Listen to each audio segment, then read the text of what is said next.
Assalamualaikum warahmatullahi wabarakatuh.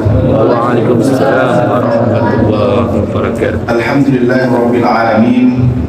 Wassalatu wassalamu ala Rasulillah Sayyidina Muhammad wa ala alihi wa sahbihi wa man wala. Amma ba'd. Bapak yang dimuliakan oleh Allah Subhanahu wa taala, pertama marilah kita panjatkan rasa syukur kita kepada Allah Subhanahu wa ta'ala karena atas limpahan rahmatnya sehingga kita bisa hadir di majelis yang insya Allah penuh pahala ini. Kedua, sholawat serta salam mari senantiasa selalu sampaikan kepada junjungan kita baginda Nabi Muhammad sallallahu alaihi wasallam.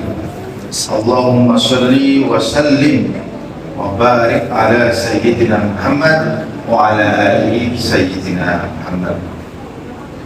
Bapak yang dimuliakan oleh Allah Subhanahu wa taala, marilah kita lanjutkan ngaji kita pada kesempatan kali ini.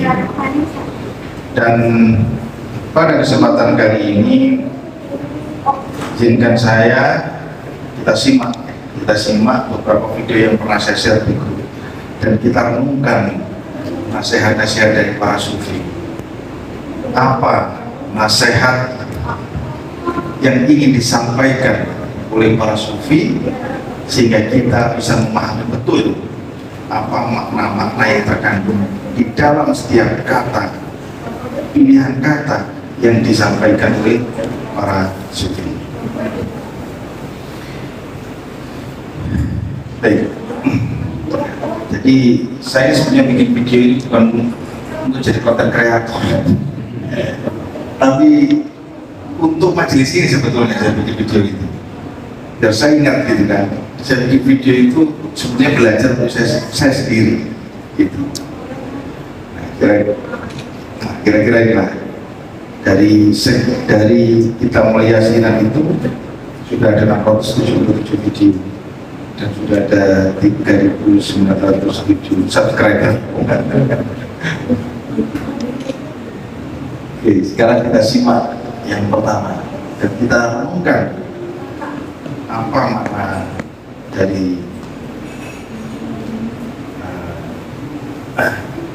nasihat sufi ini. Ada sebuah kisah di kota Tua Basra hidup seorang lelaki bernama Haris bin Wasil. Penampilannya tampak seperti orang soleh, berjubah putih, selalu membawa tasbih, rajin hadir di majelis zikir. Orang-orang memanggilnya Abu Taubat. Internet.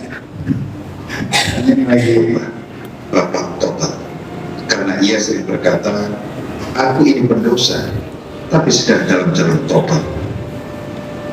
Namun di balik jubah itu, Haris menyimpan kebusukan. Diam-diam ia suka menipu teman-temannya, menggoda para wanita dengan janji palsunya, dan hidup dengan kepura-puraan. Suatu hari, seorang sufi, sang pengemis miskin, mendekatinya dan berkata, wahai Haris, tobat bukan tentang yang tampak. Kalau hatimu masih menyukai dosa, maka ucapanmu hanyalah hiburan nafsu. Haris tersenyum sinis dan menganggapnya si pengemis itu gila. Tahun demi tahun berlalu, hingga suatu malam Haris jatuh sakit keras. Di ambang kematian, ia berteriak histeris, aku belum sempat bertaubat, dan aku belum sungguh-sungguh bertaubat. Namun terlambat, malaikat maut datang dalam rupa yang mengerikan. Akhirnya Haris meninggal dalam ketakutan, wajahnya menghitam dan kaku. Penduduk kota pun enggan untuk menyelamatkannya, kecuali si pengemis itu seraya berkata, wahai Haris, engkau sibuk merias tubuhmu, tapi lupa membersihkan ruhmu. Ada sebuah nasihat yang mengatakan, man tadhahara bit taubah wa qalbuhu yuhibbu dzanba Pokok istahza'a bi rahmatillah. Siapa yang berpura-pura tobat sementara hatinya mencintai dosa, sungguh ia telah mempermainkan rahmat Allah. Tobat sejati bukan sekedar kata-kata atau pakaian keagamaan.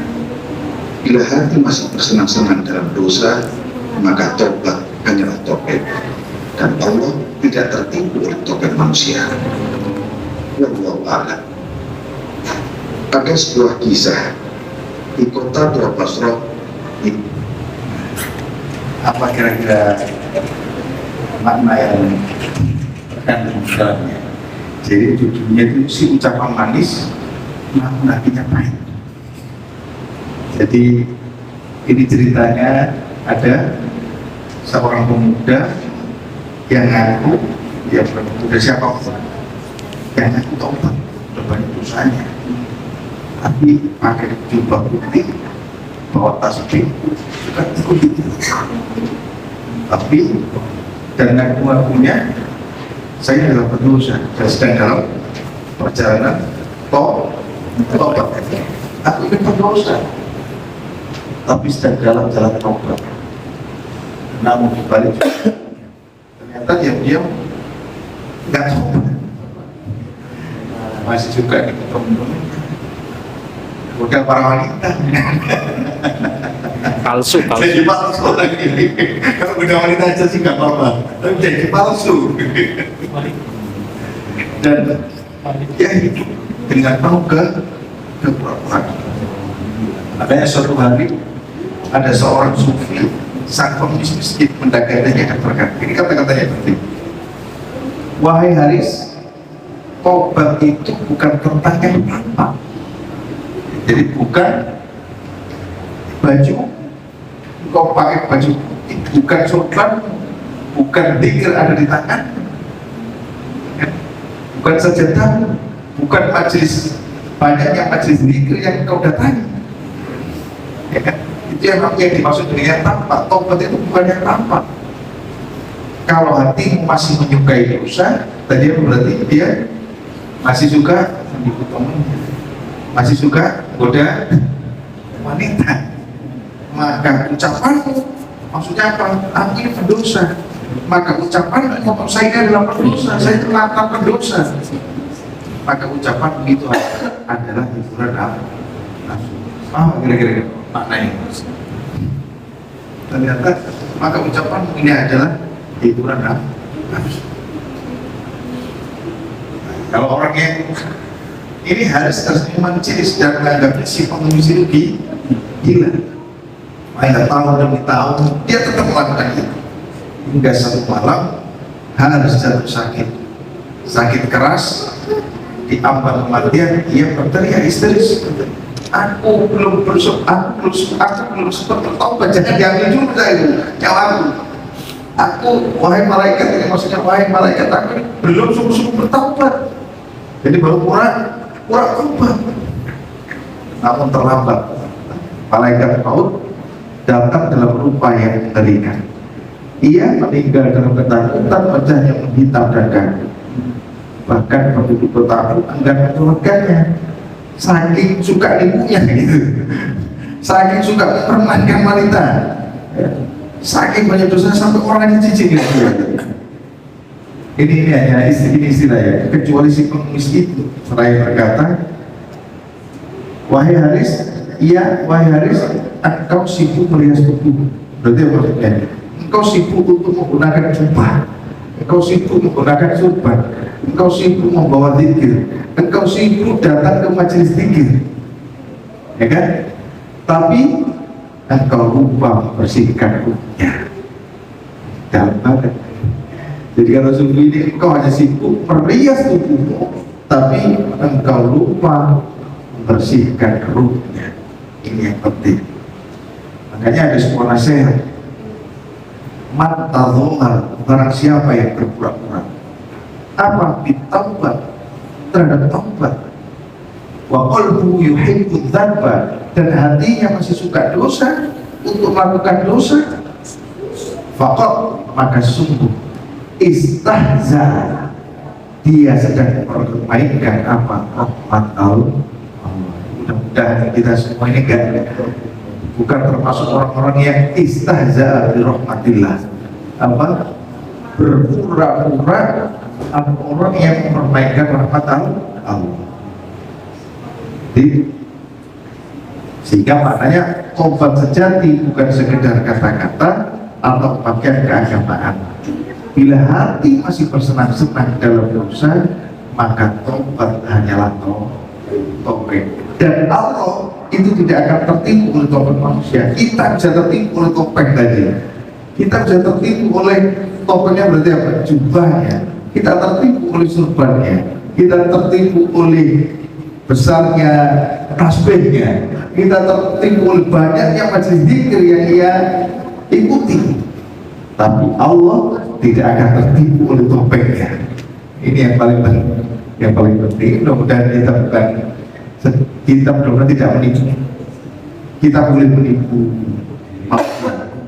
topeng ini boleh menipu manusia, tapi topeng kita ini apa yang kita pakai kan bisa menipu Allah. Dan kita kayaknya termasuk ini. Mudah-mudahan. Amin ya rabbal alamin. Karena kita lihat yang berikutnya ini kisah sufi. Ini kisah sufi dan Raja Iblis.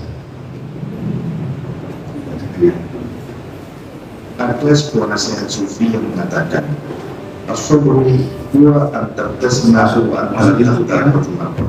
Apa itu maksudnya? Tak pula perlu seiringkan dulu. Sabar adalah ketika kamu tersenyum meskipun berada di bawah kaki kaki dan kamu masih berkata, tambahkanlah untukku, sebab segala sesuatu darimu itu pasti manis.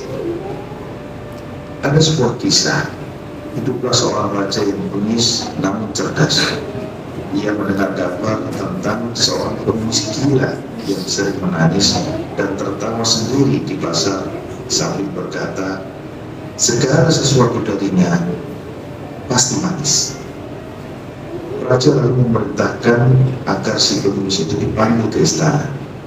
Dan si pengemis itu akhirnya datang ke istana tanpa alas kaki, pakaiannya robek, namun matanya bercahaya. Sang raja lalu bertanya, apakah benar kamu berkata bahwa segala sesuatu dari Tuhan itu pasti manis? Si pengemis menjawab, iya, bahkan luka yang belum sembuh pun terasa madu bila datang darinya. Sang raja malah marah karena menganggap menghinanya dengan jawaban yang tidak serius. Kalau begitu, aku akan mencambukmu 100 kali. Katakan padaku, apakah itu juga manis? Si pengemis kemudian berdiri, membuka bajunya dan berkata, cambuklah. Aku tidak mencintai rasa sakitnya, tapi aku mencintai dia yang mengirimkannya. Setelah cambukan pertama, si pengemis justru tersenyum dan berbisik, zidni, tambahkanlah cambukannya lagi. Mendengar jawaban si pengemis, sang raja malah gemetar. Dia lalu melemparkan cambuknya dan segera mencium kaki si pengemis itu dan justru meminta mengajari ilmu sabar yang sesungguhnya. Ada sebuah nasihat sufi yang mengatakan as-sabru huwa antar. Paham maksudnya? Paham maksudnya? Ini pertama dimulai dari kalimat sufi. As-sabru, sabar itu huwa antabtasima. Huwa antabtasima. Sabar itu adalah ketika engkau tersenyum. Wa anta, dimana ketika engkau tahta qadamil qadar, ketika engkau di bawah takdir. Maksudnya sabar itu adalah ketika engkau tersenyum saat takdir yang menimpamu gak kamu sukai. Jadi kamu masih tersenyum ketika takdir yang gak kamu sukai itu menimpa kita. Justru tersenyumnya dinamakan sabar. Sabar itu adalah ketika kamu tersenyum ketika takdir yang gak kamu suka itu menimpa. Itu disebut qadamil qadar. Tahta qadamil qadar, di bawah kaki takdir, di bawah takdir kita, di bawah, nggak di atas. Pataku dan engkau masih mengatakan zidni, tambahkan aku. Udah nggak kita sukai takdir, nggak kita sukai, tapi kita masih ngomong zidni, tambahkan untuk pulang, tambahin lagi. Fakullu syai'in min kabul. Kenapa? Karena segala sesuatu yang darimu itu pasti manis. Nah, itu katanya. Karena apa? Karena sesuatu yang darimu tadi, takdir ini darimu. Karena sesuatu darimu itu pasti manis. Itu udah gak sanggup Pak, gitu Pak. Udah gak sanggup Pak, gitu. Kita udah teriak-teriak. Udah teriak-teriak. Makanya ini. Makanya kan ini tadi ada sebuah kisah kan tadi kan si Sufi ini tertawa begitu, menangis di pasar dan selalu ngomong segala sesuatu dari itu manis. Kullu syai'in minka kulbun, katanya gitu. Segala sesuatu darimu itu pasti manis. Lalu raja memerintahkan dia dipanggil ke istana dan ditanya, apakah pernah kamu ngomong bahwa segala sesuatu dari Tuhan itu manis? Manis jawab, ya. Bahkan luka yang belum sembuh pun terasa madu bila datang darinya. Bahkan luka pun, kata dia, itu akan terasa madu kalau itu datang darinya. Udah gak sanggup Pak, kita udah gak sanggup kita. Coba kita terluka aja, tapi masih dianggap madu karena yakin kalau ini berasal dari engkau. Makanya kemudian raja marah karena menganggap menghinanya dengan jawaban yang gak masuk akal, gak serius orang ini, gak masuk akal nih. Makanya kalau begitu akan campurmu 100 kali. Katakan pada apakah itu? Makanya kalau gitu dites sama rajanya. Kalau gitu ya sudah, kamu saya campur 100 kali. Apakah itu juga manis? Si pengemis tadi kemudian berdiri, membuka bajunya dan berkata, campurlah. Aku tidak mencintai rasa sakitnya, tapi aku mencintai dia yang mengirimnya.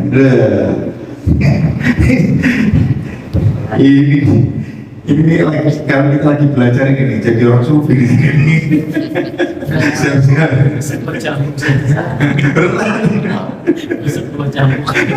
Bawa campur coba, kita bawa campur. Nanti ngomong ya. Apa setiap takdir itu pasti manis? Jadi sudah saya campur kalau kita. Kalau apa tadi, aku tidak mencintai rasa sakitnya, tapi aku mencintai dia yang beri. Siapa maksudnya dia? Allah. Tapi aku mencintai Allah yang mengirim. Makanya setelah campuran pertama si pengemis itu tersenyum, tersenyum senyum dan berbisik, zin, tambahkanlah campurannya lagi. Masya Allah, ini gak lagi sudah ada seperti itu, ada nggak di sini? Saya berguru gitu. Saya berguru kalau ada yang sendiri. Ya Allah, berkeras ini. Lagi. Sekarang nasihat sufi, syukur dan kamu kosong. Sufi dan kamu kosong.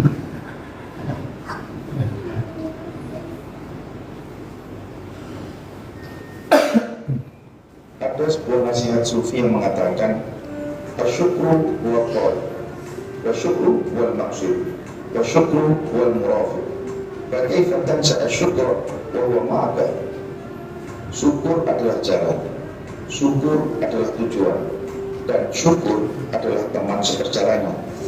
Maka bagaimana engkau bisa lupa bersyukur padahal dia selalu bersamamu? Ada sebuah kisah sufi. Ada seorang sufi duduk di jalan sambil memeluk karung kosong. Lalu ada seseorang yang bertanya kepadanya, apa isinya wahai Syekh? Lalu ia menjawab, hadhihi nikmatun fa'idatun Allahu fiha asyukra hatta tantali'a. Ini adalah nikmat yang masih kosong, tapi aku isi dengan syukur sampai penuh. Sang sufi lalu menangis dan berkata, jika engkau melihat nikmat hanya dalam wujud, maka engkau belum mengenal Tuhan yang memberi nikmat tanpa Allah. Wallahu a'lam. Ada sebuah nasihat sufi yang mengatakan, asyukru. Mama yang menjelaskan Bang. Dalam banget ini juga. Ini dalam banget juga ini. Ini dalam banget ini. Ya kan? Coba. Ini nasihatnya apa nasihatnya? Asyukru wa tariq. Syukur itu adalah jalan kita. Syukur itu adalah jalannya kita. Wa syukru wal maqsid, dan syukur itu adalah tujuan kita. Wa syukru wal murafiq, dan syukur itu adalah teman perjalanan kita menuju ke sana. Syukur itu jalan kita menuju surga. Syukur itu adalah tujuan kita untuk menuju surga. Wa syukru wal murafiq, dan artinya berarti syukur itu adalah teman perjalanan kita untuk menuju surga. Kemudian makanya fakaifa, maka bagaimana tansa engkau lupa asyukur wa ma'akan, syukur itu bersamamu. Makanya kok bisa kamu lupa syukur itu bersama, padahal syukur itu adalah jalan untuk menuju surga. Syukur itu adalah tujuanmu untuk menuju surga.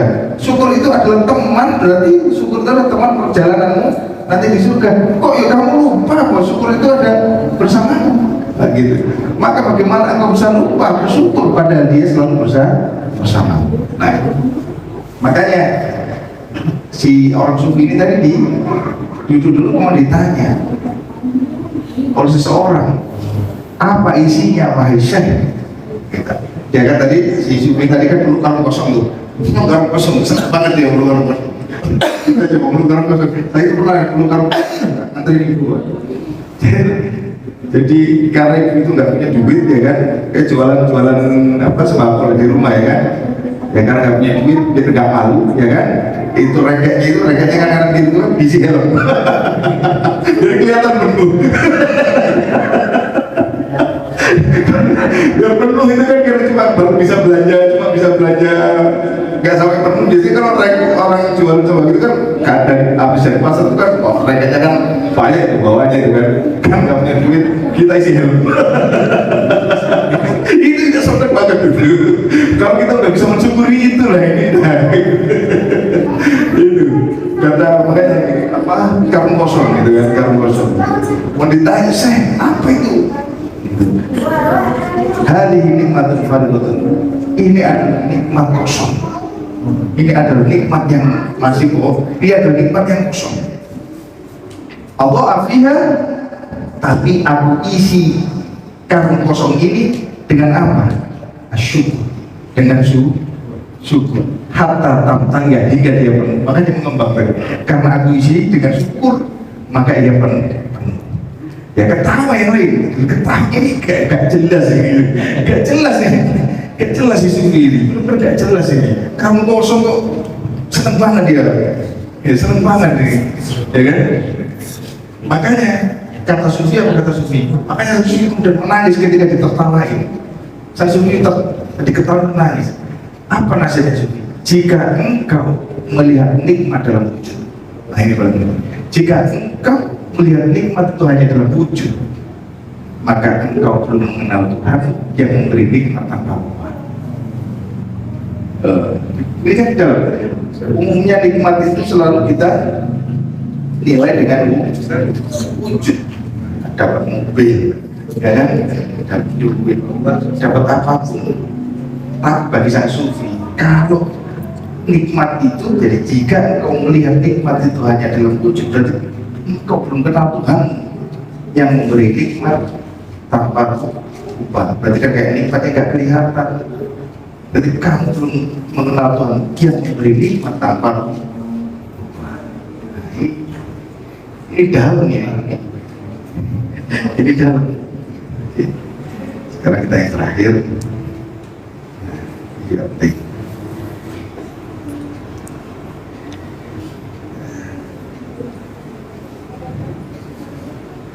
Pelajaran dari penetapan awal bekerja. Ini pelajaran yang benar.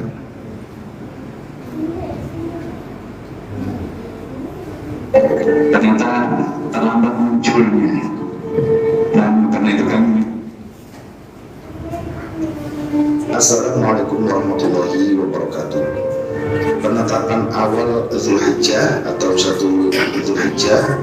1446 Hijriah atau di tahun 2025 ini benar-benar menjadi momen yang menegangkan serta mendebarkan. Hal ini seperti yang disampaikan oleh Menteri Agama dalam sidang isbat pada hari Selasa 27 Mei 2025. Mari kita simak pernyataan lengkap beliau dalam video berikut. Agak sedikit menegangkan ya, kenapa? Karena sudah waktunya kita mengintip hilal di seluruh wilayah Indonesia, tetapi ternyata terlambat munculnya, dan karena itu kami menyiapkan beberapa alternatif. Seandainya tidak ada yang melihat, maka kita pun juga akan melakukan keputusan. Kalau ini saya perlu digambarkan di sini ya. Semua tadi laporan yang kami tempatkan di berbagai tempat di seluruh pelosok tanah air, sampai detik-detik kita akan memutuskan tadi belum ada laporan yang melihat hilal. Maka kami sudah mempersiapkan bahwa insya Allah selain kita berdoa, mudah-mudahan detik-detik yang sangat menegangkan tadi itu last menitnya tiba-tiba ada yang menyaksikan bulan di Aceh, yang hilal di Aceh itu Pak Nabil, dan juga sudah diambil sumpahnya oleh pihak yang berwenang, dan dengan demikian kita bisa menyimpulkan bahwa tanggal 1 Zulhijjah jatuh pada hari Rabu tanggal 28 Mei 2025, sehingga 10 Zulhijjah atau nanti Idul Adha bertepatan dengan hari Jumat tanggal 6 Juni 2025. Dari pernyataan tersebut, kita bisa memahami bahwa penetapan awal Zulhijjah kali ini benar-benar dramatis. Sampai detik-detik terakhir sidang isbat, seluruh laporan dari tim rukyat di berbagai penjuru Indonesia menyatakan tidak melihat hilal. Semua seolah mengarah pada kesimpulan bahwa bulan Zulhijjah akan dimulai lusa atau 29 Mei 2025. Namun di saat semuanya disebut menyatakan tidak ada hilal yang terlihat, muncullah satu laporan terakhir dari wilayah paling barat Indonesia, yakni Aceh. Seorang pengamat hilal bersumpah di bawah otoritas berwenang bahwa ia melihat hilal, dan sesuai prosedur syar'i kesaksian itu dari sudut pandang astronomi ini memang sangat tidak biasa. Misalnya berdasarkan perangkat lunar hilal KALP 3.0, posisi hilal diperkirakan hanya setinggi 2 derajat dengan sudut elongasi sekitar 6 derajat di wilayah Aceh. Sedangkan menurut kriteria Imkan Rukyat Mabib, hilal dianggap bisa terlihat jika tingginya minimal 3 derajat dan sudut elongasinya minimal 6,4 derajat. Maka tak heran jika beberapa kalender seperti kalender dari MU Online menetapkan 10 Zulhijjah jatuh pada tanggal 7 Juni 2025. Sedangkan pemerintah sesuai keputusan bersama 3 menteri menetapkannya pada tanggal 6 Juni 2025. Dan disinilah kita diingatkan oleh nasihat seorang sufi yang cintanya kepada Allah membuat logika dunia terasa sempit baginya. Sang sufi pernah berkata, jika hitungan manusia berkata tidak mungkin, maka biarkan takdir Allah berkata jadilah, dan maka jadilah. Hilal bisa sembunyi dari seluruh mata di negeri ini, tapi Allah bisa perlihatkan setitik cahayanya kepada satu hamba yang ia kehendaki. Mungkin disitulah letak rahasia terbesar dalam kehidupan dan keimanan, bahwa kita hanya bisa menghitung kemungkinan, tapi Allah lah yang menetapkan kepastian. Semoga bermanfaat. Wassalamualaikum warahmatullahi wabarakatuh. Pelajarannya apa? Pelajarannya saya waktu diskusi kapan ini hari raya, Urus Asosiasi Muslim Penyelenggara Haji dan Umroh RI atau AMPU. Untuk diskusi di sini sama teman-teman, kapan kira-kira Idul Adha? Saya bilang, saya cek di software, saya cek di software, lihat kondisi seperti ini, altitude 2,60, 2 menit, 2 derajat 60 menit, ya, itu sama dengan 3 derajat, terus sudut elongasi 6 derajat 17 menit, 17 dibagi 60 itu kurang lebih 0,28, berarti 6,28 derajat. Maka di sini kesimpulan software ini apa kesimpulan? Visibility, not visible, gak mungkin bisa dilihat. Ini sudah saya masukkan koordinatnya ada di wilayah Indonesia paling barat. Ini apa baca ini? Melabuh ya, Melabuh Aceh Barat ini saya masukkan latitude sama longitude-nya di Melabuh Barat. Ini paling barat, ya. Itu dengan kondisi seperti ini itu not visible. Makanya saya waktu diskusi sama teman-teman, udah hari rayanya pasti Sabtu, pasti Sabtu gitu. Dan betul, ini NU online, kalender dari NU online tanggal 7, ya, tanggal 7, karena lihat data astronomi nggak mungkin, dan saya nggak pernah meleset, gitu.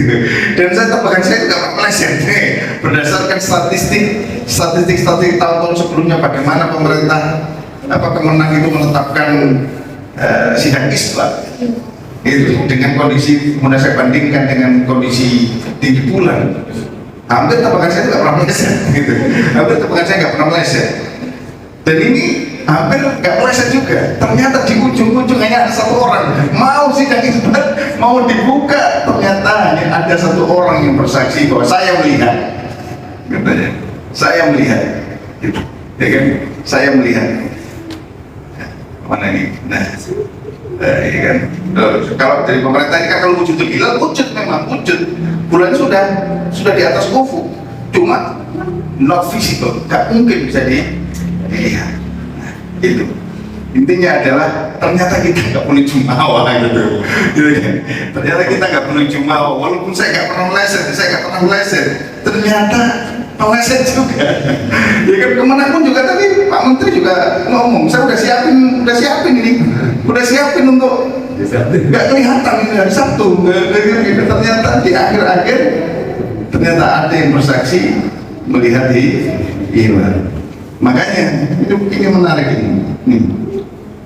Makanya jika hitungan manusia berkata tidak mungkin, berarti not visible, maka biarkan takdir Allah berkata jadilah, maka jadi. Kun payah.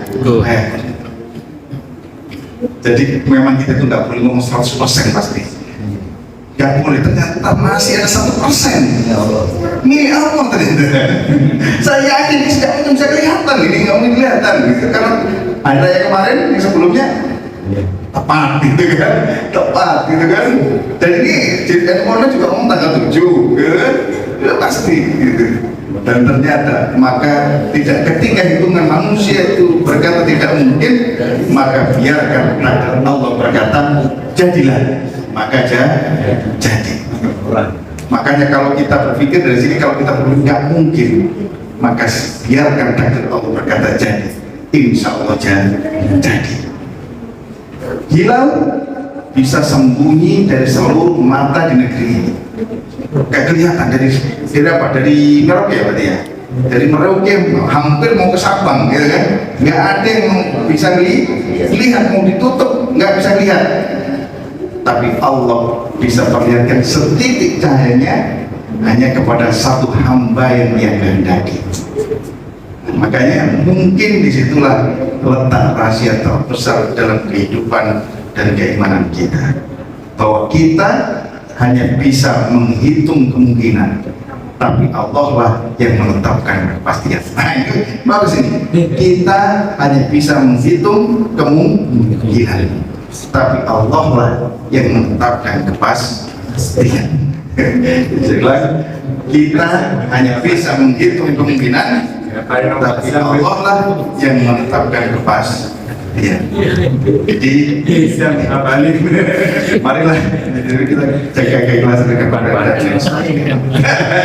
kita hanya bisa menghitung kemungkinan, tapi Allah lah yang menetapkan kepas. Mudah-mudahan beberapa video dan nasihat dari para sufi ini bermanfaat buat kita. Amin. Bermanfaat bagi kehidupan kita, mudah-mudahan mengantarkan kita nanti di surga dari api neraka. Baik. Itu saja yang bisa saya sampaikan. Mari sebelum itu kita bersolawat terlebih dahulu, mudah-mudahan kita bisa lunak. Nanti kita biar lunak.